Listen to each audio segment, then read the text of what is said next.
De lo que hablamos anteriormente, conciencia. ¿Quién quiere hablarnos de eso?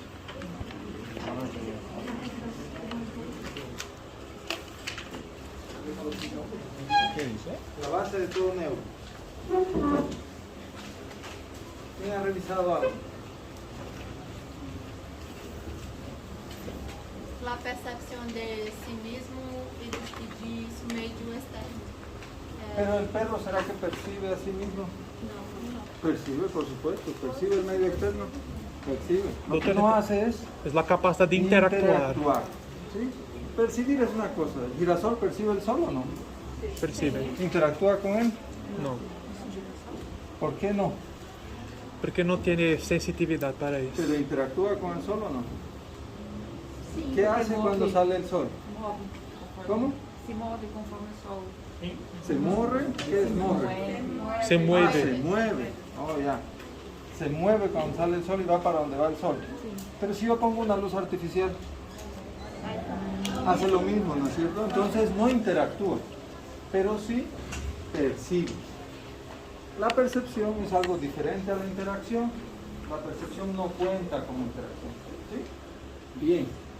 Entonces, en conciencia, tengo una interacción entre uno mismo y el medio. Los ejemplos ya los vimos anteriormente, ¿cierto? Entonces, ¿puedes cerrar la puerta, por favor? Doutor, interação Gracias. com o quê? O meio e o mesmo. Entre certa forma e el medio.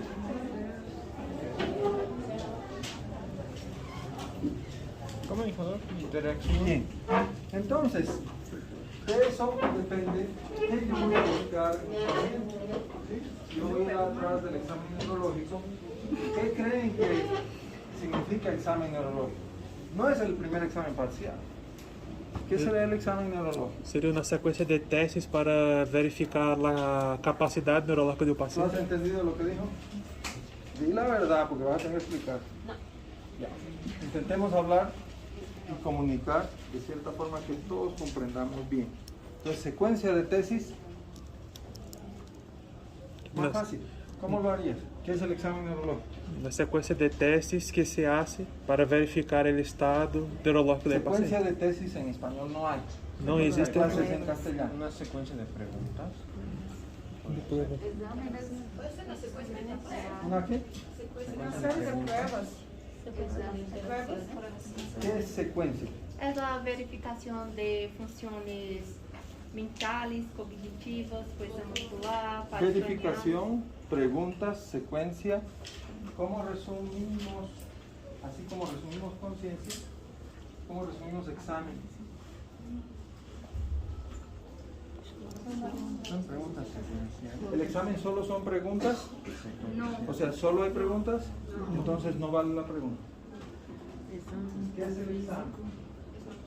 Así van a ser los exámenes. Entonces no es que ustedes no sepan, que tal vez no están pensando bien. De aquí para adelante, la forma de pensar tiene que cambiar un poco. ¿Sí? Entonces, ¿qué es una prueba? ¿Es igual que un examen? ¿Sí? Por ejemplo, examen de orina es lo mismo que prueba de orina. ¿Sí? ¿Y cuál es la característica de esas dos palabras? ¿Cómo las defino? Una evaluación, exacto. Entonces, el examen neurológico puede evaluarse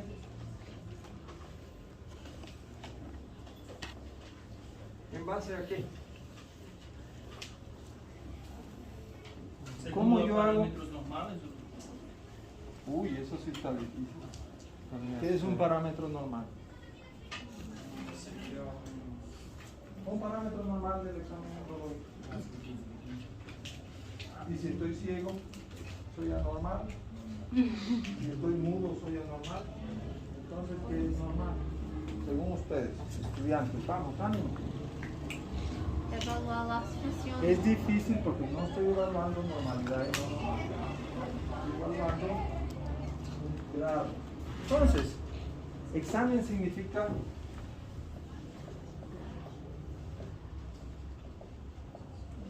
poner un grado, un número. Eso significa. ¿Sí? Para eso yo voy a utilizar ¿qué cosa en el paciente? ¿Qué creen que puedo usar? ¿Una escala? Puedo usar escalas. Hay escalas del 1 al 10, hay escalas en centímetros. ¿No es cierto? Puedo utilizar escalas, está bien. ¿Qué más puedo usar? Preguntas. ¿Qué más puedo usar para poner un grado? Rangos. Realizar pruebas. Pruebas. Pruebas de reflejos. Bien. Volvemos a esto. ¿La conciencia será medible o no? Sí. ¿Puedo medirla? Bien. A niveles, por niveles. Por niveles, muy bien. Entonces, ¿qué niveles de conciencia conoces? Alerta. Alerta, Esto. pero intentemos ir en orden. Bien. Sonolencia, estupor y coma. Y coma, ¿no es cierto? Entonces, yo voy a clasificar en alerta, ¿sí? La conciencia. Estoy hablando de conciencia, no del examen neurológico, de conciencia, que es la primera parte de este examen. Para entrar a este examen yo tengo que pagar una cuota. Para dar el examen final tengo que pagar una cuota en la universidad. Para entrar a este examen yo tengo que pagar esa cuota. Clasificar primero y graduar en alerta, somnolencia, ¿qué más? Estupor y coma. ¿Será que estos cuatro se pueden confundir? Vamos a hacer una pequeña prueba antes de empezar. ¿Cuál es tu nombre? Amanda. Amanda, ¿cómo definirías tú el estupor?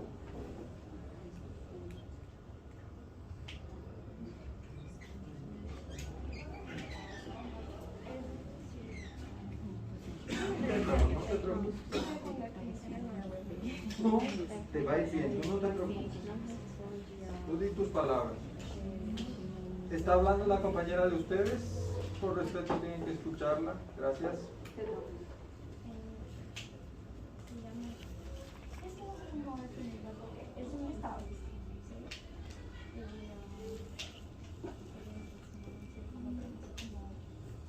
¿Cómo crees que sería bien en estupor?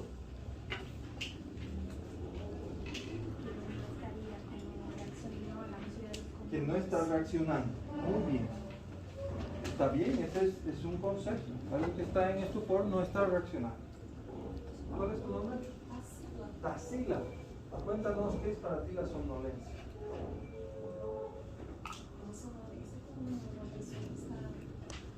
Está en sonolicia. No sueño. Sí, No durmió.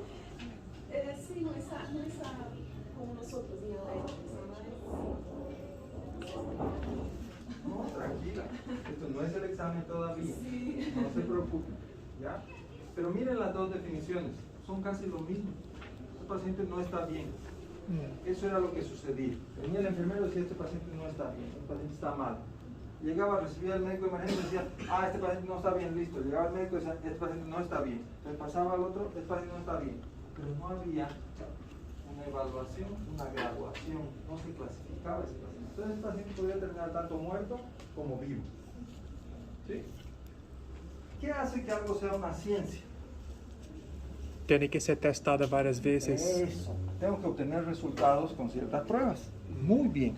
De ahí sale ciertas pruebas para hacer una definición de 4 estados muy fáciles de manejar. La persona alerta es la que tiene los ojos abiertos y cumple con este precepto. ¿Cuál será? Interacción. Interactúa, ¿sí? Con el medio interno y externo. Ya. Somnoliento va a ser el que no tiene los ojos abiertos, requiere un estímulo para abrirlos e interactuar. Luego cesa el estímulo y el paciente vuelve a cerrar los ojos. ¿Sí? Pero ese estímulo no puede ser dolor, puede ser táctil o puede ser ¿Qué? Verbal. Muy bien. Auditivo. Es un sonido. ¿Sí? Bien.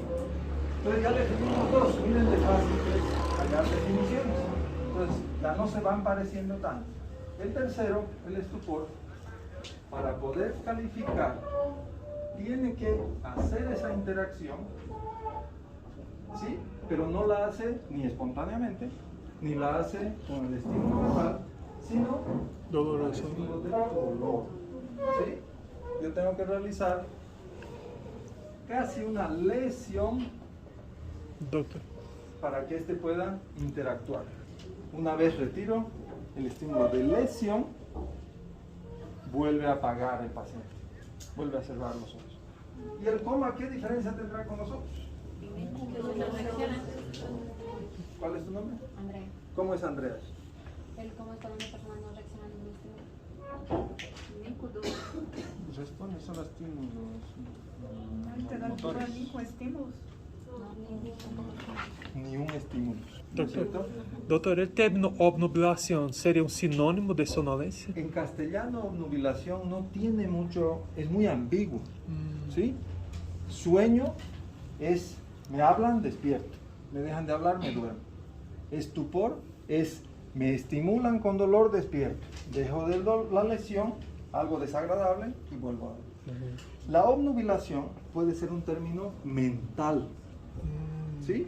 Que incluye desorientación, ¿sí? Y no siempre un compromiso de la alerta. Lo que yo más busco es el alerta. Es una muy buena pregunta. ¿Por qué? Ya tenemos las 4 definiciones.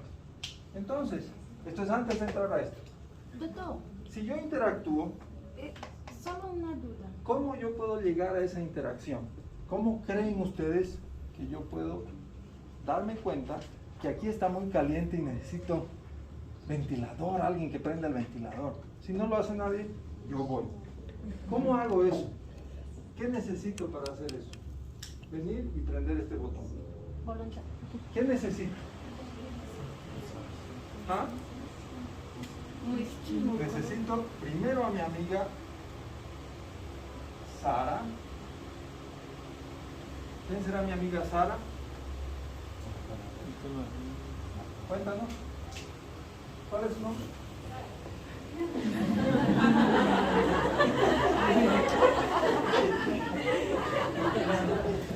Sara, hazme recuerdo que te quite el punto.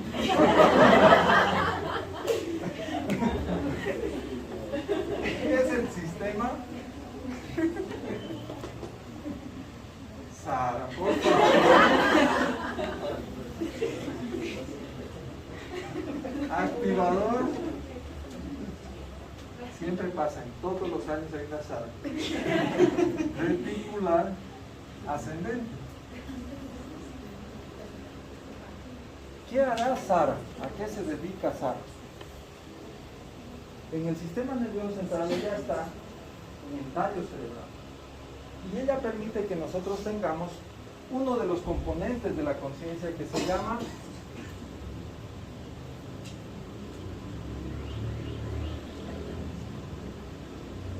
el despertar. Ese es el primer componente que debe estar encendido para yo poder evaluar la conciencia, que es el segundo componente. ¿Qué es lo que pretendo evaluar? Para ver que me hacía calor, para ver dónde estaba el ventilador, yo necesité estar despierto. Sara necesitó estar estimulando. ¿Sí? Si Sara no estuviera estimulándome, a mí no me importaría si es calor o no. ¿Sí? No buscaría, estaría dormido. Sara me despertó. ¿Qué me llevó a mí a ir a ese lado? ¿Por qué no busqué el lugar para encender el ventilador allá? ¿Por qué?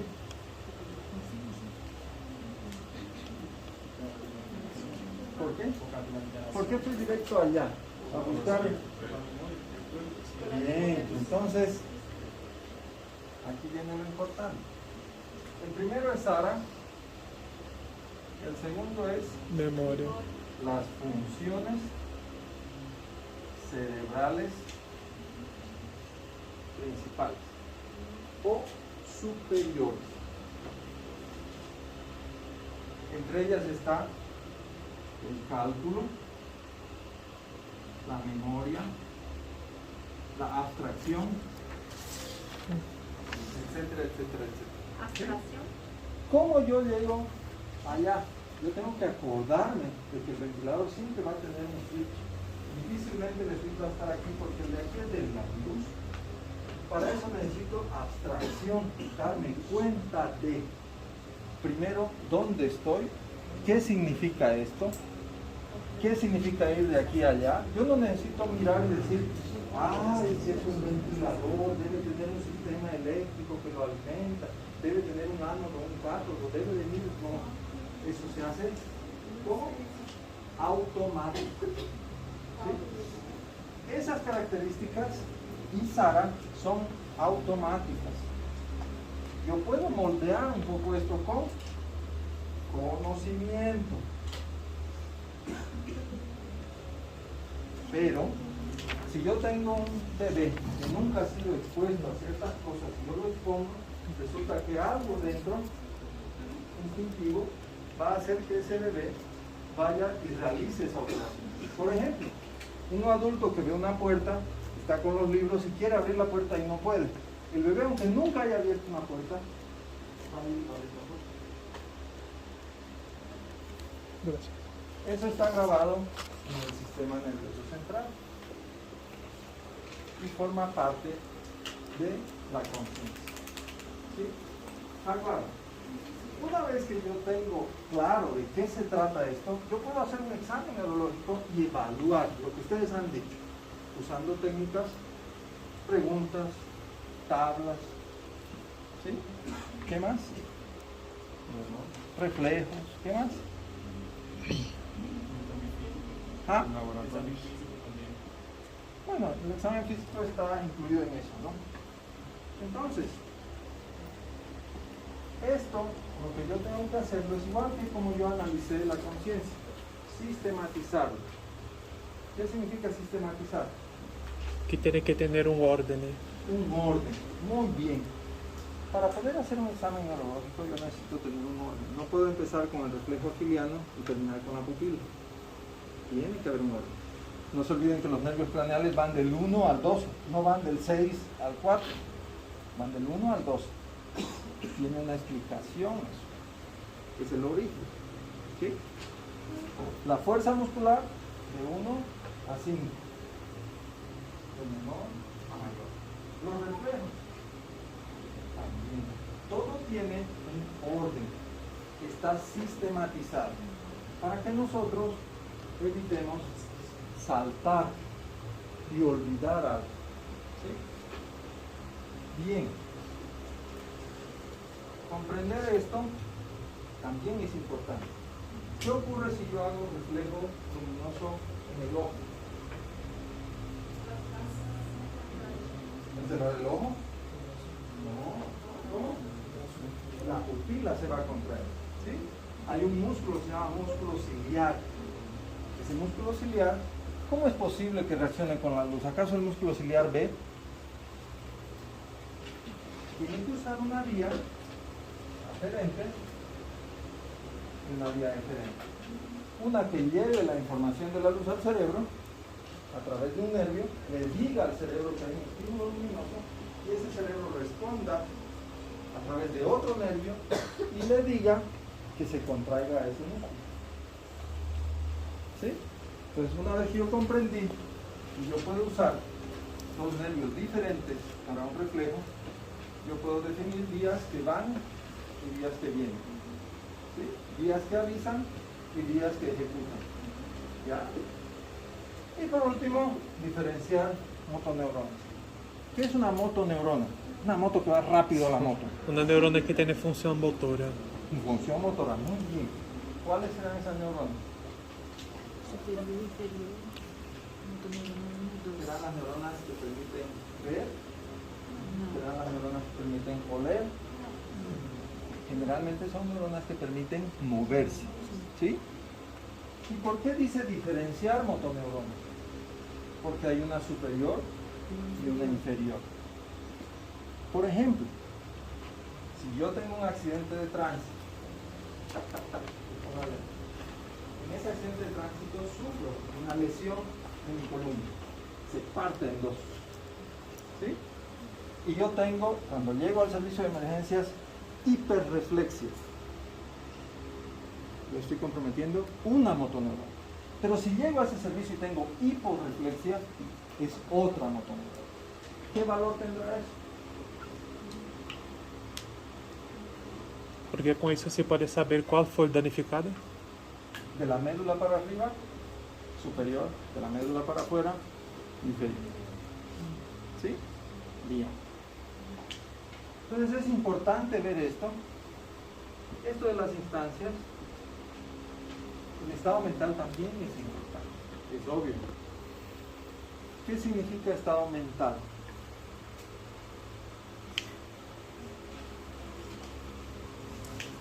¿Será lo mismo que conciencia? Se relaciona. No es lo mismo que conciencia. La conciencia es algo funcional. ¿Está despierto? ¿Tiene memoria? ¿Calcula? ¿Qué es esto? Um bolígrafo. ¿Para qué sirve? Listo, se acabó el cuento. Él ya hizo toda la sinapsis. Pero si yo digo, ¿qué es esto? Y me responde un estetoscopio, ¿para qué sirve? Para ver mejor. Hay algo que no está funcionando aquí. Pero si yo me acerco, no despierta, activo dolor, despierta y le digo, ¿qué es esto? Y me dice, es un lápiz, es para escribir. Está dañado. ¿Ves? Pero no lo otro. ¿Sí? Entonces yo busco otario o función cerebral superior. Entonces, esa es más o menos la forma de ir llevando neuro. Se hace más bonito, más fácil. ¿Sí? Es más comprensible. El estado mental es diferente. Ustedes lo van a llevar en psiquiatría. ¿Sí? Eso es muy importante. Yo puedo estar deprimido un día. Eso no va a implicar una diferenciación en el estado mental para el examen neurológico. Pero yo puedo tener esquizofrenia y eso sí me va a modificar mi estado neurológico. En la tabla de datos yo voy a dar más bajo. Por el simple hecho de que me va a preguntar quién soy, yo voy a responder Napoleón Bonaparte, salvador del mundo. ¿Cierto? Entonces el estado mental tiene que ver con eso, no con un sentimiento, ¿sí? Tiene que ver con un diagnóstico. El examen de nervios craneales, del 1 al 2, es lo más fácil. En esto no se necesita saber origen real, origen aparente, pero es necesario orientarse. ¿Sí? El origen real es importante conocerlo. ¿Ya? La parte motora. ¿Cómo creen que yo puedo evaluar la parte motora de alguien? ¿Cómo se les ocurre? Por los movimientos, muy bien. ¿Cómo es eso? Si yo me muevo así, ¿qué ocurre? Primero la fuerza muscular, el tono muscular y el reflejo. Tres cosas. Así son las preguntas. Si yo respondo por los movimientos, será porque bailo bien, no bailo bien, no puedo calificar eso. Porque para alguien que me vea bailar, va a decir, oh, que baila bien, y otro el mismo día me dejas que no sabe ni bailar. ¿No es cierto? Entonces, ambiguo. La evaluación neurológica carece de ambigüedad. Por ejemplo, yo pregunto el lápiz, pero porque sé que él conoce lo que es un lápiz, está en una universidad. Asumo que él ya pasó el colegio y sabe para qué sirve eso. Pero yo no puedo preguntarle para qué sirve el Hubble y mostrarle una foto del Hubble. Va a decir, no sé, es una antena satelital para ver la tele, ¿no es cierto? No me va a decir es un microscopio, ¿sí? No me va a decir es un telescopio, no va a hablar de eso, porque no conoce. Entonces, yo no puedo preguntarle, ¿qué día crees que es hoy? No puedo hacer eso, si yo no lo sé. Incluso la pregunta, ¿cuál es tu nombre?, genera un problema, si yo no tengo el documento a la mano. Si yo te pregunto a ti, y no tengo tu carnet, y tú me respondes, yo me llamo Dalila, ¿yo tengo que creer o no? Por supuesto que no. Yo estoy haciendo un examen neurológico. No hay ambigüedad. Si no sé cómo se llama, entonces hago otra pregunta que los dos conozcamos. ¿Sí? ¿Entienden? ¿Qué color es este? Verde. ¿No es cierto? Entonces cambio el nombre por otra pregunta que me va a activar esto, porque esto ya está activado. Esa es la forma de pensar al hacer y ejecutar el examen neurológico. ¿Sí? Bien. Obviamente lo sensorial es muy parecido a lo motor. ¿Sí? Y la marcha no siempre se va a poder evaluar en un paciente en emergencia, por ejemplo, pero sí voy a poder muchas veces ver el paciente que ingresa a la emergencia. Y si ingresa con una marcha así, saludando con este lado y este lado, no. Pues yo digo, la marcha en este paje es vía piramidal contralateral. ¿Sí? Eso es importante. Si veo a alguien que entra hacia un lado, el sistema del equilibrio. Puede ser que cerebelo. ¿Sí? Puede ser un hematoma epidural. ¿Sí? Pues empiezo ya a pensar en cuál es el problema. Es lo que les expliqué la primera vez. Si yo estoy en cirugía general y me duele acá, ¿qué es lo más probable? El apéndice, punto, se acabó. ¿Sí? Pero en neuro no. Si me duele acá, yo tengo que pensar que en el ombligo está el dermatoma número 12. El número 12 sube hasta acá. No puedo pedir un bar, es un torácico. 4 niveles por encima de 12. No sé, 10, 9. Puede ser un tumor entre 9. Cambió la localización de otra. ¿Sí? El neuro tiene ese problema. Entonces, lo sensorial y lo motor hay que combinarlo un poco. ¿Ya? Es muy importante. Bien.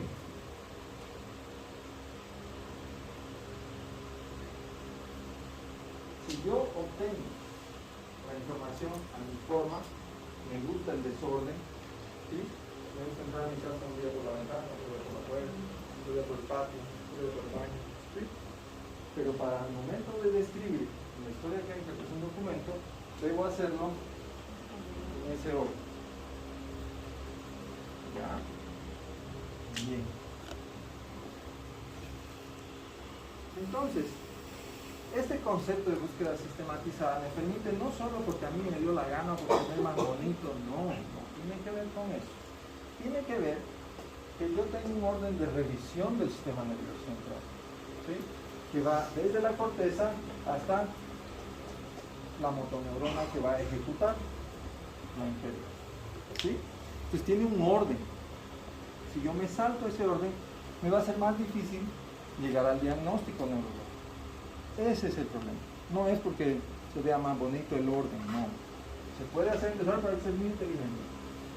Ampliar el examen de una de las instancias descritas previamente para confirmar o refutar hallazgos y encontrar sentido a lo que está sucediendo con el paciente. ¿Sí? Entonces, el examen neurológico me sirve para eso. El examen neurológico completo yo me puedo tardar hasta 5 horas en hacer. Nunca voy a terminar. Entonces, yo no puedo dedicar todos los olores, té, café, ¿sí? Chocolate, lavanda, no puedo hacer todo eso, porque me tardaría mucho tiempo.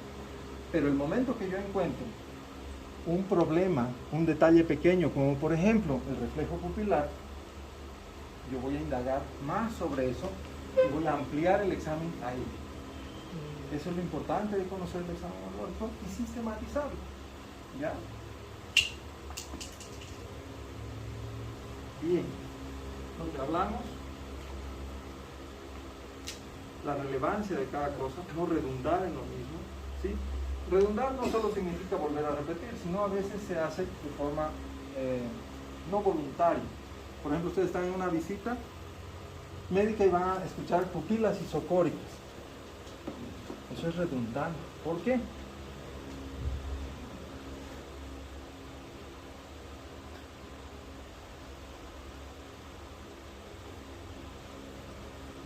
Pupila y coria es lo mismo.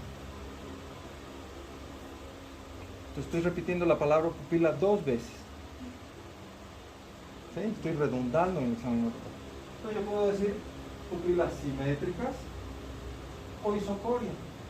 Isocoria no hay, isocoria de la oreja, porque coria significa pupila. Muchas veces el examen neurológico redunda y redunda, por eso a veces lo ven cansado al neurólogo o al neurocirujano, a alguien le explica. ¿Sí?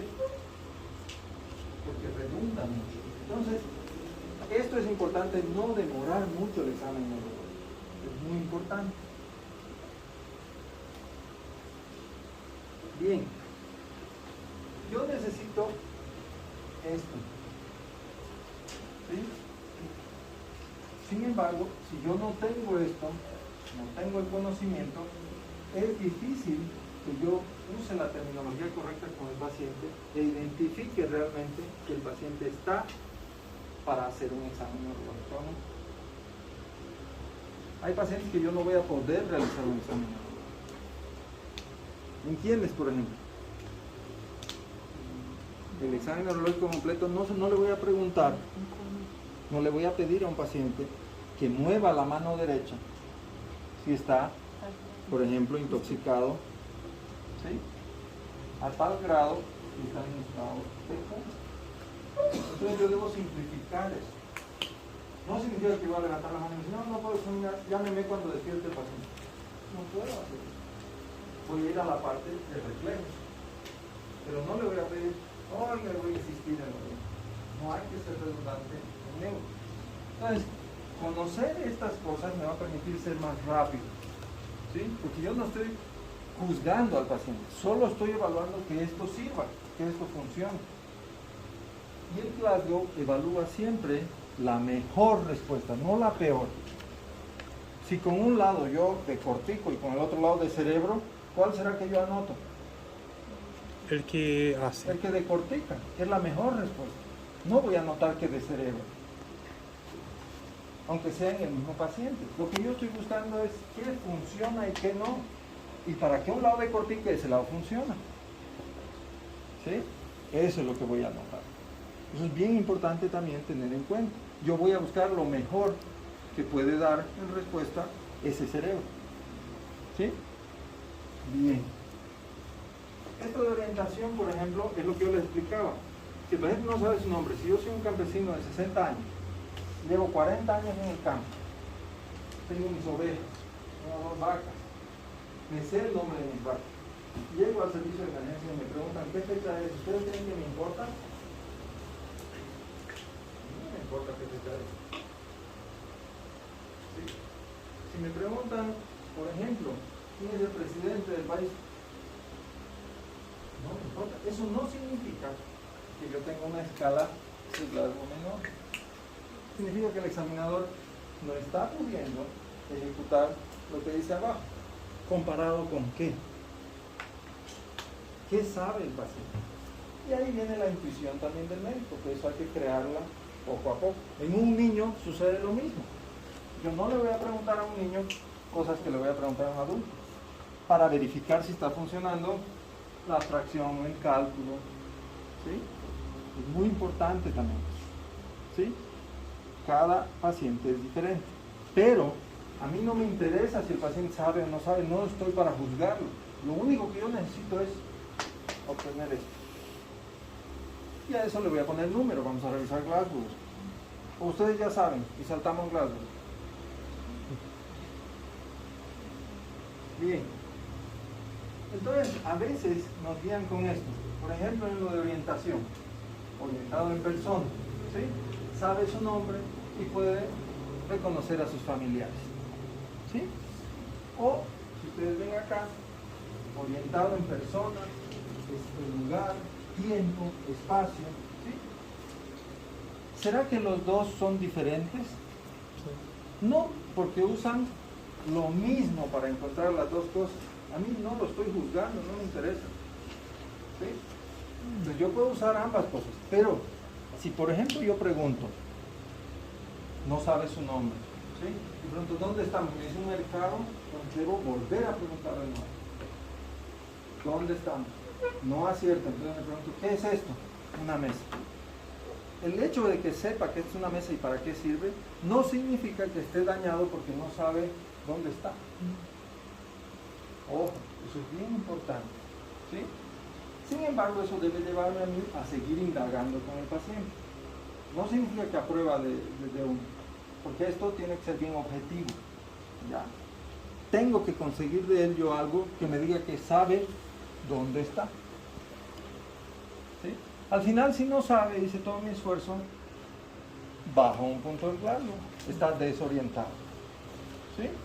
Fácil. Eso no va a cambiar demasiado el pronóstico porque estoy entre 14, 13 y 15. Pero si yo me encuentro en 10, 9 y 8, cambio. Porque un paciente que está con 10 puede terminar intubado. Y un paciente que está con 8 puede terminar broncoaspirado. Los pronósticos cambian. ¿Por qué? Por mi concepto de evaluación. Entonces esto requiere un poco de práctica. ¿Sí? Y como son números, tienen que significar lo mismo para todos. Bien. La memoria igual yo la puedo investigar. Yo puedo decirle números al paciente, por ejemplo, cuando yo sigo investigando conciencia como parte del examen neurológico. Si yo hago memoria, no necesariamente tengo que preguntarle qué fecha es hoy y no sabe y ya está desorientado. No, puedo seguir ejecutando otras cosas. Incluso, para saber memoria, puedo preguntarle y decirle, este es el color rojo y este es el color verde.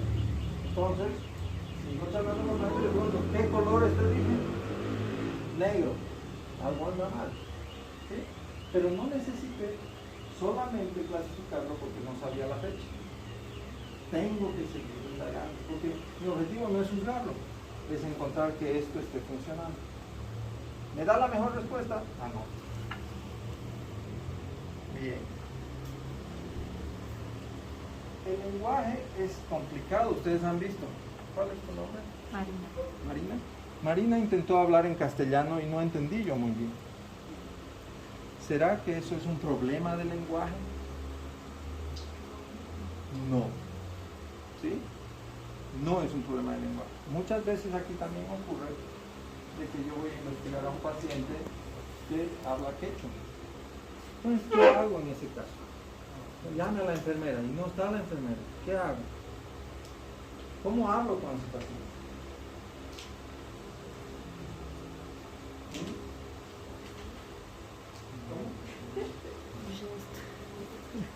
Pero eso es un poco ambiguo, ¿no es cierto?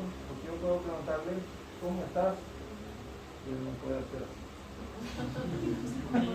Pero me va a decir, doctor, ¿qué llamas? No.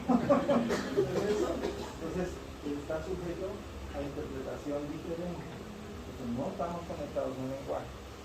¿Sí? Entonces, yo debo hacer a un lado, definir de que el paciente no habla mi idioma. Pues no puedo evaluar esa parte. Debe estar anotado el ¿sí? Bien. Sin embargo, si habla mi idioma y aún así no la entiendo, puede ser que el paciente esté disarte, puede ser que el paciente no tenga esa función del lóbulo frontotemporal izquierdo y tenga una contusión cerebral. El paciente puede tener ecolalia, puede estar disártico, puede estar afásico. ¿Qué será afásico?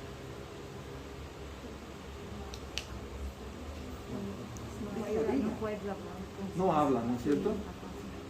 Y disartria Habla, pero es...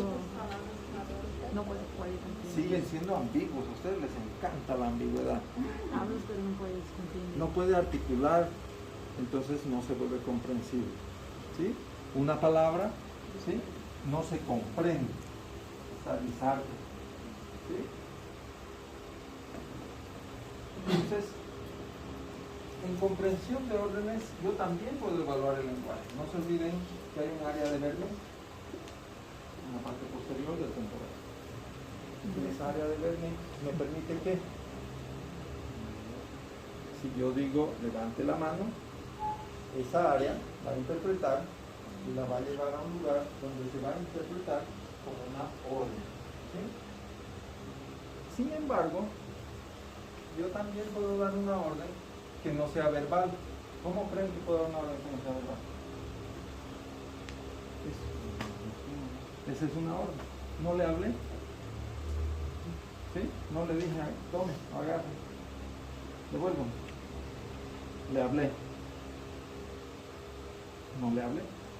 Yo puedo también dar órdenes a un paciente y estimular esa área. No necesito que me escuche o no me escuche. Necesito saber si esa área está funcionando.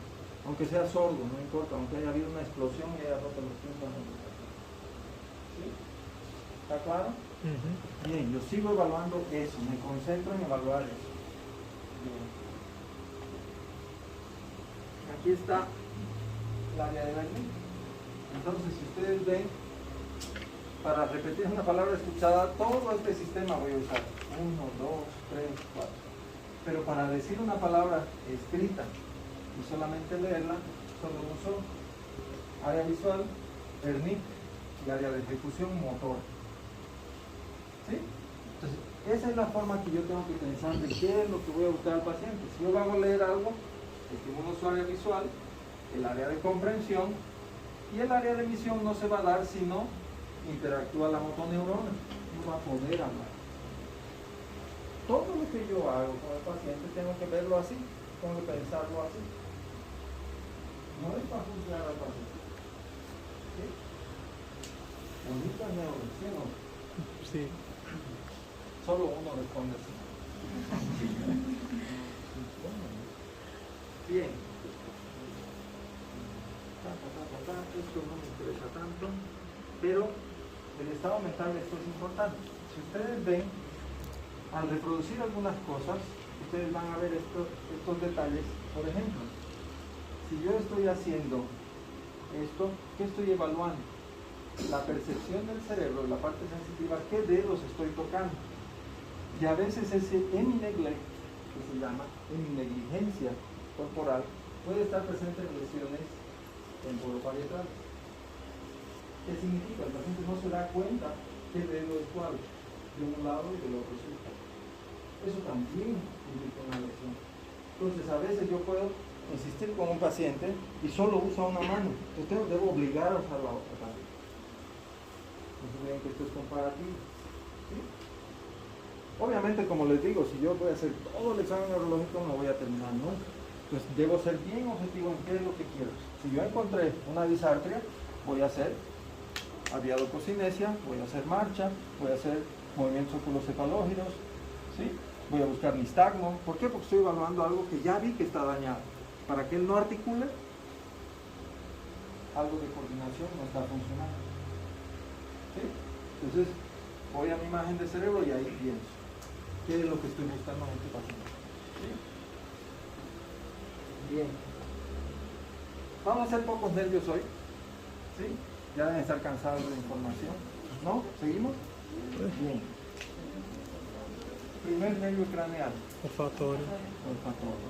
Muy bien. El olfatorio, ¿qué tipo de nervio es? Sensitivo. Sensitivo. ¿Será sensitivo o sensorial? Sensorial. Sensorial. Muy bien, esa palabra es un poco más asertiva, acertada.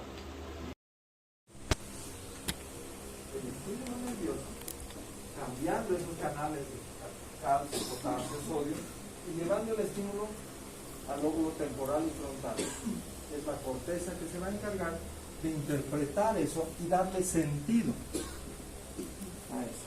¿Sí? Entonces, se puede dañar de muchas formas. Si ustedes han visto los orígenes, la distribución y el final, el daño puede estar aquí, puede estar aquí, puede estar aquí o puede estar en el cerebro. Entonces tengo 4 lugares donde puedo dañar. ¿Sí? Esos 4 lugares pueden producirme 1, 2, 3, 4 tipos de alteración de un solo nervio. ¿Sí? Entonces, la hipopnea se entiende a qué? Poco olor. La disminución de la percepción del olfato. ¿No es cierto? ¿Qué ejemplo darían ustedes para eso? Una persona que siente el olor de flor, pero no tan intenso, por ejemplo. Es la típica persona que le dice, ay, ¿hueles al café? No, no huele. Ah, sí, sí, al café, demora. ¿Sí? No tiene la misma percepción. ¿En quiénes se verá esto? Personas más idosas. Personas que fuman. ¿Por qué culpa a los idosos? No sé, ¿Por qué nos culpas? ¿Ah? Personas que fuman, personas con gripe, ¿sí? Personas con rinitis alérgica, personas con cirugía nasal, sufren de esto. Una alteración caracterizada por la disminución de la percepción. ¿Sí? No hay tantas fibras nerviosas periféricas que conviertan el estímulo intensidad. La intensidad no es tan alta. ¿Qué será la anosmia? No tiene percepción. ¿En quiénes creen que no hay percepción? En COVID. Muy bien. Entonces, aquí empezamos. ¿Y por qué en COVID? ¿Alguien se ha puesto a preguntar? Porque el COVID se va a danificar ¿Qué? los receptores. ¿Cómo es? Nadie ha averiguado. No estudian medicina, ustedes estudian mecánica automotriz. Se habló muchos meses de la anomia, si la anomia era o no era parte del diagnóstico, y al final dijeron, sí, anomia es diagnóstico. ¿No es cierto? ¿Pero por qué? ¿Cuál es el mecanismo para ese daño? ¿Será que cualquier virus hace eso? No. Bien, ¿qué otra condición?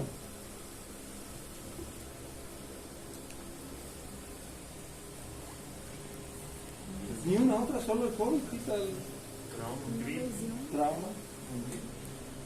En el trauma, si yo tengo un golpe frontal, todo el cráneo se va a dirigir hacia la parte frontal, va a impactar, va a frenar el cráneo, pero el cerebro va a seguir yendo para adelante.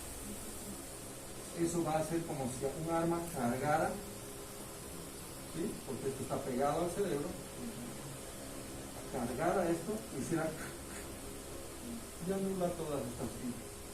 También el trauma puede ser una consecuencia. ¿Sí? ¿Qué más? ¿Un tumor? Un tumor, perfecto. Un nasoangiofibroma, muy bien. Puede llegar a producir una anemia. ¿Qué más? ¿Drogas? Drogas, muy bien. A veces las drogas pueden provocar una isquemia tan grande que puede provocar una alteración. ¿Qué más? Infecção, doutor? Pode causar uma infecção? El COVID. ¿O qué otra infección? ¿Ah? Infecciones bacterianas. No. ¿Cuál infección bacteriana?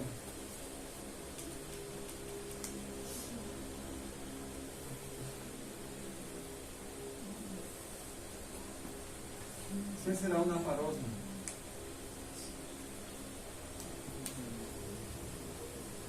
Hablen, hablen. Es cuando se siente un olor, pero se confunde con Ya. ¿Alguien puede decirlo mejor? Se identifica bem os olores? ¿Alguien puede decirlo mejor? Sé lo que quisieron decir. Ya. Yo en este momento vuelvo a café. ¿Alguien huele a café? Nadie. Perfecto. Una parosmia. ¿Sí? La parosmia es un olor que no existe, no está presente. ¿Ya? ¿Eso es lo que quisiste decir? Bien. Entonces es una alteración que yo lo veo en quienes, a veces en los tumores, ¿sí? Aparecen olores por estímulos eléctricos que no deberían estar ahí. Entonces el tumor altera los canales de calcio y sodio que hay ahí, el estímulo se multiplica por 2 y aparece un olor que no está. ¿Sí? Puede ser un olor rico, feo, bueno, malo, pero no está. Esa es la característica más importante. ¿Sí? ¿En quiénes más se produce una parosmia? No. Lóbulo temporal, epilepsia del lóbulo temporal, esquizofrenia, ¿sí? Pacientes mentales. Hola. Si no, es una percepción. Entonces me dice, el paciente está desorientado porque tiene grado 7. No es compatible, no existe. ¿Sí? Entonces, ¿qué tiene el paciente? Está con movimientos raros, está desorientado, no reconoce a sus amigos. ¿Sí? Entonces, no son ni datos de isquemia ni datos de nada. Entonces, es difícil que haga ¿qué? Una clasificación que lo gradúe al paciente. Aunque no me crean, esto les puede dar muchas luces cuando ustedes atiendan pacientes. ¿Sí? ¿Por qué no me estresé y le dije, pues estoy en 5 minutos? Porque es una emergencia, está entrando a terapia ahorita. ¿Y por qué no me estreso?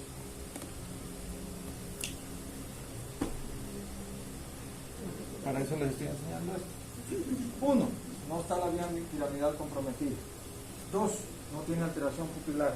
3, no tiene antecedente de trauma. Entonces, ¿qué tiene?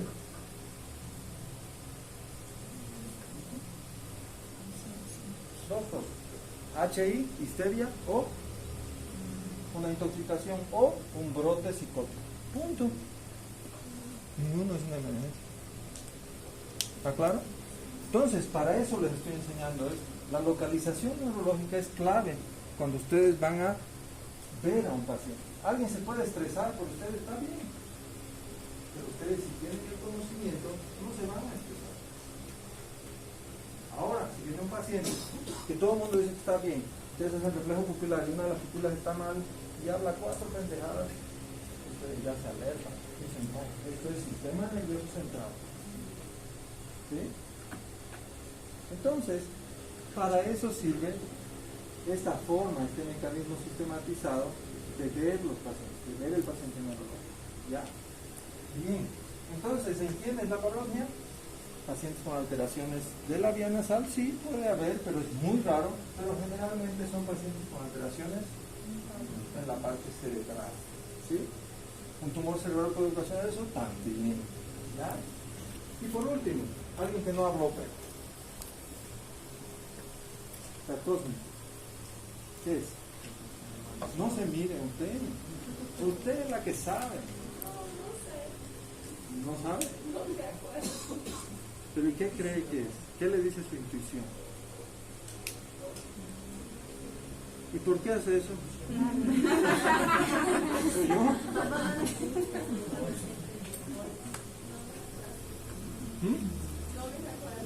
Sarcosmia. Tú ya hablaste, no sé más. La percepción de análisis tampoco.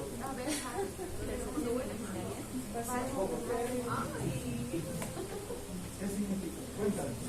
Jesús, Carmen. ¿Vos? ¿Qué crees que es la cacota? Más de un olor al mismo tiempo. La cacota es un olor desagradable todo el tiempo. ¿Sí? No importa si yo estoy aquí, si estoy en una perfumería o si estoy en una florería, yo tengo una percepción desagradable. ¿Sí? ¿Qué significará eso? Que huele muy mal a alcantarilla, a bosta, la experiencia que ustedes hayan tenido, a eso huele. Entonces, ¿en quiénes creen que puede haber eso? Pacientes com enfermidade mental, né? ¿Perdón? Pacientes com enfermidade mental com esquizofrenia. No, generalmente es parosmia. La sarcosmia es ese paciente que vive repitiendo, huele horrible, huele feo. Como dicen sus compañeras, huele muy mal. ¿Qué? Puede ser un tumor también, aquí también puede ser un tumor. ¿Qué más? Autismo, doutor? ¿Ah? Autismo? No. Não. No sé por qué se le ocurrió eso, pero caries. Claro, las caries no producen mal olor. Sí. Segundo, sinusitis crónica, por supuesto. ¿Sí? ¿Qué más? Tumores, ya dijeron. ¿Ah? No, la rinitis generalmente quita la posibilidad de convertir esa partícula en la cantidad necesaria para que se convierta en estímulo eléctrico, porque la partícula tiene que pasar mucha inflamación de la mucosa para llegar a los estímulos. Entonces es muy grueso el camino. Muchas de ellas se quedan en el camino y no llegan. Unas pocas llegan, entonces la sensación es menor. ¿Sí? ¿Está más o menos claro? Bien. Si yo tengo un resfrío común, ¿cuál va a ser mi síntoma principal? Hiposmia. No. ¿Cuál va a ser?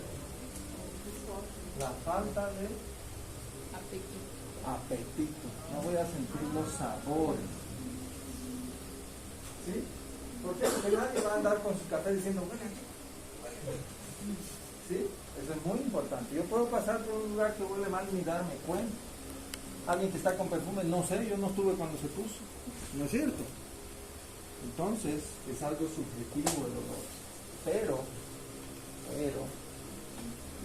la gripe lo que quita es el sabor. Si ustedes se dan cuenta, no tienen ganas de comer cuando están comiendo. ¿Sí? Todo sabe igual. El agua, la ensalada, el postre, todo tiene casi el mismo sabor. ¿Sí? Eso sucede porque hay una relación directa de aquí y de qué más. ¿Qué? De la visión. ¿Por qué creen que cuesta comer una naranja roja? Porque no es de ese color. Yo como un plátano, ¿sí?, de color rojo, vas a ver extraño, porque la visión ya libera algo previo. Es como cuando yo voy a cruzar la calle y de repente freno, hay un estímulo previo y ya sabe que yo estoy en una calle, ya avisó al cerebro para que esté en modo cruce de calle. El cerebro se va a activar rápido en esta clase. ¿Sí? En cambio, cuando yo la pongo en algo para que está caliente y me voy a quemar, demoro un poco todavía porque no sabía que eso estaba ahí. Pero si yo estoy en la cocina, es menos probable que me quede mucho tiempo. ¿Sí? Eso es bien importante. Entonces hay una relación entre visión, olfato y gusto.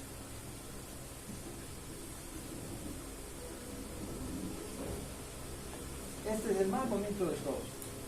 ¿Sí? El nervio óptico. Vamos a avanzar hasta el nervio óptico y nos vamos a ir. Bueno, voy a ver este paciente. No porque esté preocupado, sino porque quiero ir a dormir temprano hoy.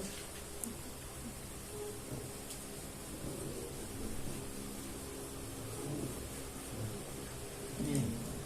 Este es el cuadro más importante que ustedes deben tomar en cuenta para conocer el óptico.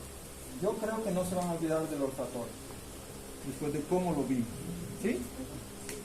El óptico, véanlo igual. ¿Cómo evalúo yo el nervio óptico? ¿Cuál es tu nombre? ¿Puedes hablar? ¿O estás tosiendo? ¿No? ¿Ya no puedes hablar? ¿Sí? ¿Cómo evaluarías el nervio óptico? O sea, mira, te voy a dar un ejemplo. No veo muy bien a las dos personas del fondo. ¿Está dañado mi nervio óptico? Entonces, ¿qué se dañó? ¿Qué tengo yo dañado? Como la cosa, ¿no? ¿Ah? No, la retina tampoco. ¿Qué está dañado? ¿Y qué está dañado en ti y en mí? Algo nos une.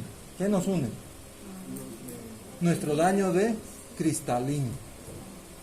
No tiene nada que ver con el nervio óptico. El cristalino no forma parte del nervio. El nervio óptico comienza en la retina. ¿Sí? En la retina yo tengo conos y bastones. Ya. Esas dos células tienen también la capacidad de convertir un estímulo, pero ya no el olor, sino el luminoso, en imagen, ¿sí?, en color. Eso es muy importante. Entonces, yo tengo una retina inferior temporal, una retina inferior nasal. También tengo una superior temporal y una superior nasal. La retina temporal ve el campo nasal y la retina nasal ve el campo temporal. ¿Está claro? A partir de ahí, yo puedo evaluar al nervio. Y para evaluarlo, como yo tengo todo eso, yo hago cuadrado. ¿Cuál es mi objetivo? Verificar si las células que están en esta retina pueden ver bien aquí y las células de esta retina ven bien. Entonces yo tengo superior externo, inferior externo. ¿Sí? Lo externo, ¿qué significará? Nasal. Nasal. Lo interno, ¿qué significará? Lo interno. Temporal. Entonces temporal superior, inferior. ¿Esto qué se llama? Campimetría. ¿Cómo, Es la doctor? forma de evaluar el nervio. Si yo tengo, por ejemplo, una mancha aquí, ¿qué va a significar? va a significar que una parte de mi retina, una parte de mi nervio óptico, una parte de mi quiasma, una parte de mi cintilla óptica o una parte de la corteza visual no está funcionando bien. ¿Sí? Por ejemplo, si yo hago el crecimiento de un tumor de hipófisis aquí, en el quiasma, el quiasma sucede que la retina que está en el lado temporal, que ve el campo nasal, va a pasar directo a los folículos y directo al área visual, al área dentista. Pero la nasal va a pasar al otro lado. Si yo tengo un tumor aquí, ¿qué estoy cortando? ¿Qué retina estoy cortando? La nasal. ¿Qué visión estoy cortando? Entonces, ¿cuál va a ser la clínica? Caballo cochero, anopsia bitemporal heterónima. ¿Sí? Homónima heterónima. Caballo cochero. ¿Sí? ¿Está claro? Si yo daño solamente acá, yo voy a producir una cuadrante anopsia, no una M. Porque estas fibras son diferentes, ya pasaron por el lóbulo temporal, ya no son un nervio grueso y son cintas. ¿Sí? Entonces un infarto aquí puede agarrar cintas y hacer una cuadrante anopsia de un lado y del otro lado, porque no se olviden que hay la otra retina, entonces voy a producir cuadrante anopsia de aquí y cuadrante anopsia de acá. Quadrante no qué? ¿Sí? Doctor, ¿cómo se dice cuadrante? Izquierda y derecha. ¿No es cierto? ¿Por qué? Porque tengo fibras de ambos lados. El quiasma tiene fibras de ambos lados, pero solo las nasales. En cambio, la cintilla óptica tiene nasal de un lado y temporal del otro lado. Es diferente. ¿Ya? Muy importante. Si yo daño el nervio óptico aquí, ¿qué voy a originar? Un tumor del nervio óptico. Una neurosis unilateral. Es la única forma de causar una neurosis. Porque si yo daño el nervio aquí, no estoy dañando un solo ojo, estoy dañando parte de uno y parte del otro. ¿Se entiende más o menos? En la corteza sucede casi lo mismo. Si yo daño aquí, estoy dañando parte de uno y parte del otro. Generalmente, si yo estoy dañando la corteza del lado derecho, voy a estar dañando nasal del lado contralateral y temporal del lado ipsilateral. ¿Está claro? Es bonito el nervio óptico, pero esta es la forma en la que hay que verlo. ¿Sí? Es muy importante. ¿Ya? Entonces de ahí yo puedo examinarlo con agudeza visual, sí, porque alguien que no ve no lo puede examinar, pues, ¿no es cierto? Alguien que realmente no tiene visión no voy a poder examinarlo. ¿Sí? Entonces lo que voy a hacer en un paciente que sí puede ver es determinar si tiene o no tiene esos campos visuales. ¿Cómo creen que lo voy a hacer? Estoy en el consultorio o en la emergencia, no estoy en el centro de oftalmología donde tengo el sistema electrónico. ¿Cómo? No, estos son para movimientos oculares. Movimientos oculares son el nervio número 3, número 4 y número 6. No hay más. No tiene nada que ver con visión. Esto es movimientos oculares. Los oculomotores no tienen nada que ver, nada con la visión.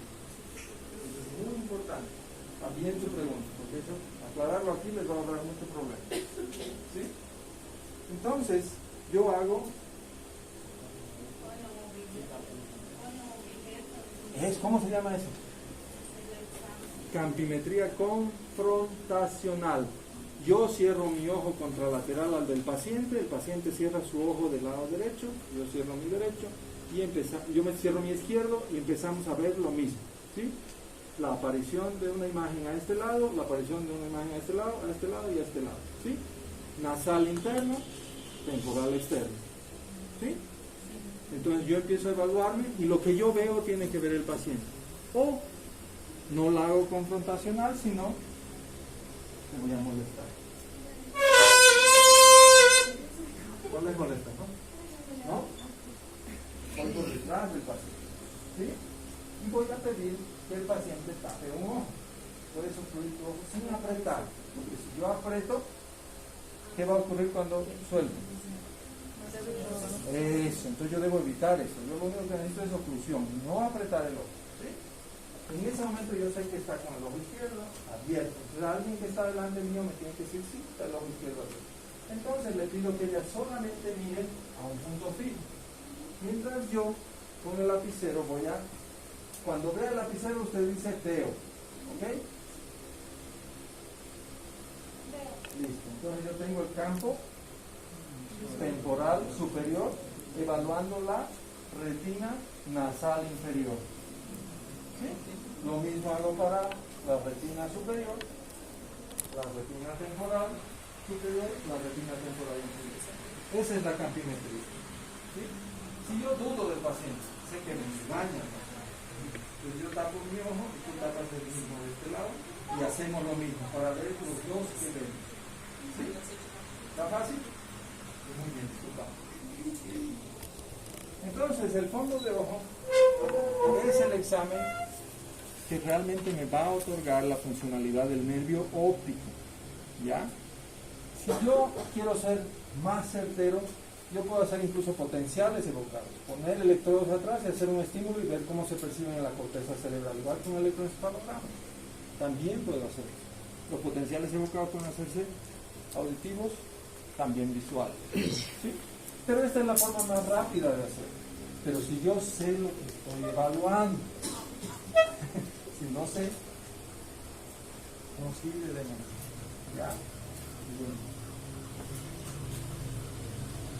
Entonces, el fondo de ojo, ¿por qué será importante?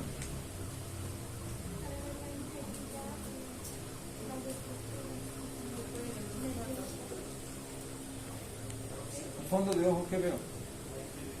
El nervio óptico. Ahí veo el origen real o el aparente.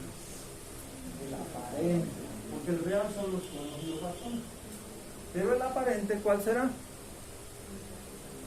¿Ah?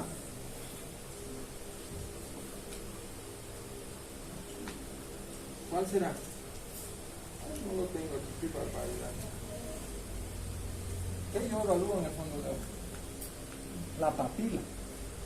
Y esa papila, yo voy a ver si está edematizada, si está isquémica, si carece de vascularidad, o si está muy congestionada, o si está hinchada, o si está normal. ¿Por qué?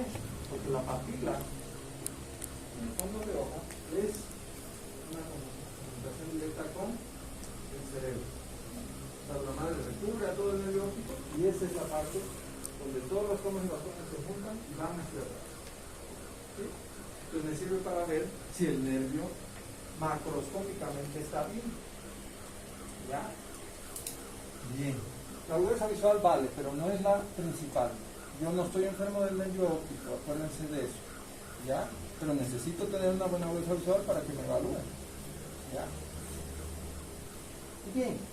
El examen de colores no es tan importante en la emergencia, pero hay que conocerlo porque hay alteraciones. ¿Ya? Esa es una típica campimetría. Si ustedes ven, esta es la electrónica. Se ponen los dos ojos, se ocluye uno con el otro. Cada vez que aparece una luz, yo doy clic. Y si apareció la luz y no la vi, va a aparecer negro. Entonces esta es una típica hemianopsia heterónima. ¿Sí? Síndrome de Chiari-Maurer. ¿Sí? Entonces, en resumidas cuentas, amaurosis, miren el C, hemianopsia unilateral, miren el B, heterónima, bitemporal, y así sucesivamente. Son las cintillas del lóbulo temporal y aquí está la corteza. En la corteza se puede repetir, pero de un solo lado, ya no la heterónima, ¿sí? Sino homónimas, que pueden estar desde el temporal hacia atrás. ¿Ya? Entonces, tumores, trauma, isquemia, hemorragia, tumores, trauma. ¿Sí? Cuando me dicen, el paciente no ve de un ojo, que realmente está maurótico de un ojo, ¿Qué es el problema? No es el cerebro, es el nervio óptico adelante, por delante del quiasma. ¿Sí? El examen va a ser otro. ¿Sí? Pero si el paciente tiene una cuadrantanopsia o una hemianopsia, lo voy a buscar de aquí para atrás, del quiasma para atrás. ¿Ya? Para eso sirve localizar. Me dice el paciente algo, yo ya sé qué es lo que está pasando y qué debo buscar. ¿Ya? Bien. Entonces, el fondo es esencial, ¿sí? Porque me permite visualizar el origen aparente del nervio óptico. Detectar entre otras anomalías atrofia o edema. Ambos están relacionados con un daño o en el sistema nervioso central o en el nervio. ¿Sí? La agudeza visual yo la puedo evaluar con tabla de Snellen, pero no define una lesión del nervio óptico. El hecho de que el paciente no pueda distinguir bien no siempre es un daño del nervio óptico, puede ser el cristalino, ¿sí? La refracción natural dañada. Y la tabla de Ishihara para distinguir especialmente verde y rojo. Bien, porque los motores vamos a llevar la próxima y de ahí para adelante.